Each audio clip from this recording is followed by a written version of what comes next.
طالبانو ورونو ورسوه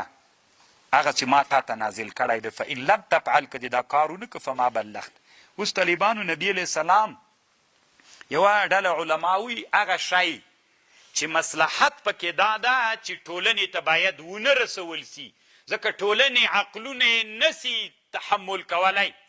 نو هغه شیان که رسول علیه السلام ټولنې ته ونه رسوي پروا نه کوي. لکه حدیث کې راځي نبی علیه السلام خو رسولي دي طالبانو ورونو یعنی خاصو خلکو پورې خاص کړي هغوی نه دي رسول. لکه ابو هریره رضی الله عنه وایي خاص ته رسول علیه السلام پورې ما د نبی علیه السلام نه 2 علم زده کړي. یو داسې علم ده که زه تاسې کې نشر کم قطع هذا البلعوم که درته ویم خلک به مې مرۍ راباندې پرېږدي. نو طالبانو دلته بعضې داسې شیان څه چې نبی علیه السلام هغه خلکو ته نبی علیه السلام رسولي خو تر خاصو خلکو پورې ټولو ته یې نه دي رسولي. یا طالبانو بعضې وایي داسې شیان سته لکه مسئله د وحدت الوجود غوندې طالبانو دا هم ډېره خطرناکه مسله د طالبانو اراده مې ده در سره یو ورځ یو څه پې غږېږم طالبانو کوم خوښ وي که نه لږ به پې وغږېږو طالبانو یو ورځ چې دا اوس څه معنا ده طالبانو دا څه شی ده دا د وحدت الوجود مسله. نو طالبانو وایي دا وحدت الوجود داسې مسله ده ښه چې د دې ادراک عقل کولی سي د دې ادراک عقل د بدن په واسطه نسي کولی طالبانو د روح په واسطه به یې کوي. دومره خطرناکه مسله ده. تعلموا الروح بدون واسطة العقل یعنی که چیرته ته غواړې چې مسئله د وحدت الوجود باندې ځان پوه کې روح به د عقل په واسطه دا مسله نسي حاصلولی. دا واسطه دا طالبانو روح بدون له واسطې د عقل نه دا مسله هغه کولی سي. دا بیخي طالبانو یو بل حس سړي ته ښکاري. طالبانو دلته علما وایي د انسان کې څو حواس دي چې له دې خوا نه ادراک کوي که نه سترګې د غوږونه د عقل دوی وایي دلته یو بل ادراک هم شته طالبانو د وحدت الوجود مسئلې ادراک چې کیږي د چا له خوا نه کیږي روح یې د عقل په واسطه نه کوي بدون د عقل نه ادراک کوي. دا نو څه رقم خبره ده چې همدومره خطرناکه خبره ده وحدت الوجود هم همدومره خطرناکه خبره ده. یو ورځ طالبانو چېرته درته خبر کوم انشاءالله. نبی علیه السلام طالبانو قرآن ټول رسولی. قرآن کې چې څومره شیان دي دا ټول نبی علیه السلام رسولي خو اجمالا یې رسولي تفصیلا نه. صحیح ده که قرآن کې نور علوم هم شته که نه.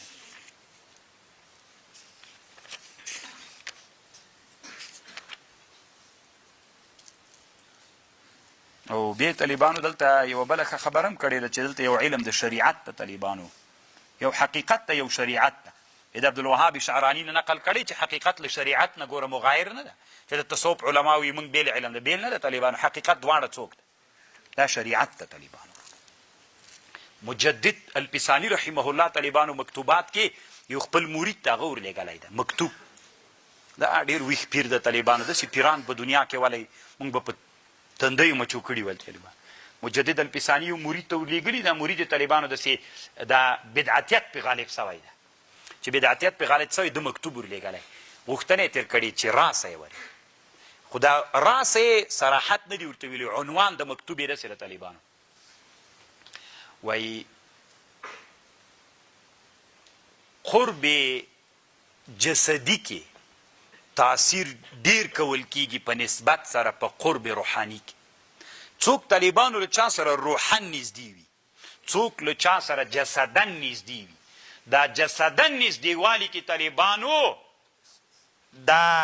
چاته چې نږدېکت ته دی ډیر تاثیر کولی سي. مثلا یو سړی د طالبانو مثلا زه یو معلم یم د یو چا ما سره روحي قربت ده د روح له لحاظه ما ته ډېر نږدې ده هغه طالبانو دنیا بل سر کې ده خو روحاني ما سره ډېره نږدې ده. بهر مجلس کې مې یادوي یو د دلته ما سره داسې نږدې ده جسدي نږدې ده. زه طالبانو په کم یو کې ډېر تاثیر کولی سم په هغه نږدې روحي کې که نږدې جسدي کې نږدې جسدي کې. طالبانو ورونو تاسې دومره لویه خطرناکه خبره مجدد الفسانی کړې طالبانو ورونو غوږ ورته ونیسئ څه وایي مجدد صاحب. طالبانو ورونو مجدد الفسانی رحمه الله وایي ته اوس ورته غوږ ونیسه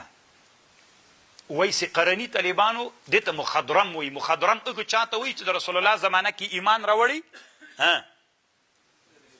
لیدلی نه دې ته مخضرم وایي خو د رسول الله زمانه کې طالبانو ابو هریره سبم ایمان راوړی وایي سقرني ایمان راوړی. صحیح ده دواړو ایمان راوړي خو طالبانو ورونو که تا نه څوک پوښتنه وکړي چې وحشي ابن حرب بهتر و طالبانو که اویس قرني بهتر ته ماته ووایه وحشي ابن حرب بهتر و طالبانو نو طالبانو روحاني نزدېکت د چا و که نه او د وحشي ابن الحرب جسدي څوک و نبی علیه السلام په چا کې ډېر تاثیر وکړ په وحشي کې طالبانو دومره لوړه مرتبه یې ورکړله وی چا د معاویه رضی الله عنه نه پوښتنه وکړله وی د هغه نه څه ورته وی د عمر ابن عبدالله ابن مبارک نه وی چا پوښتنه وکړه چې معاویه سه بهتر ده که عمر ابن عبدالعزیز بهتر ده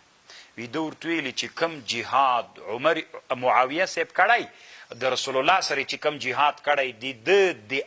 اس په پزه کې چې کم ګرد نه نوتلی دا د سل عمر ابن عبدالعزیز نه بهتره ده چا روحاني نزدېکت درلود عمر ابن عبدالعزیز د رسول الله سره چا جسمانی نزدېکت درلود معاویه رضی الله عنه طالبانو په کم کې ډېر تاثیر وکړ نو د خپل مرید ته طالبانو مجدد الپسانی صاحب لیکلی وي ډېر تاثیر په قرب د جسدي کې کیږي په نسبت سره قرب چاته روحاني ته طالبانو یو چا به له ما سره ویني هغه دنیا کې به ما درسونه اوري په هغوی دومره ډېر تاثیر نه کوي طالبانو هغه انسانان چې ما سره دلته دي په باندې طالبانو د هغه ډېر تاثیر کوي ډېر خوند کوي طالبانو مکتوبات هم دا مې زړه کې ورمان د طالبانو ورونو چې داسې کال په کال سړي نور درسونه کولی بیا ډېر خوند کوه ځکه الله پې پوی کړی م یم طالبانو داسې خطرناکه کتاب ده که نه لکه هغه داسې ده دا څه ورته یا د پولاد میخ طالبان داسې کتاب ده خو الله په زه پې پوی کړی یم طالبانو بس چې پې ورګډ سم طالبانو تېرووزمه الحمدلله